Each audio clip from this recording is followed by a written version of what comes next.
कर्पूरगौरं करुणावतारं संसारसारं भुजगेन्द्रहारं सदा वसन्तं विद्यारविन्दे भवं भवानी सहितं नमामि। मन्दारमाला कलितालकाये कपालमालाङ्कितसुन्दराय दिगम्बराय च दिगम्बराय नमः शिवाय च नमः शिवाय। कालिङ्गोटाङ्गणमन्दिरचरण डोळ्यान पाहिन रूप तुझे प्रेमे अलिंगिन आनंदी पूजिन भावे ओवाय नमणे मम।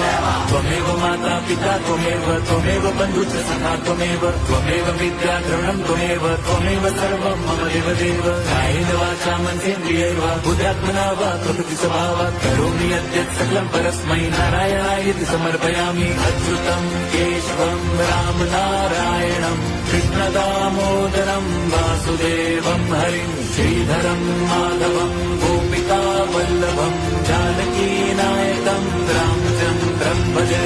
हरे राम हरे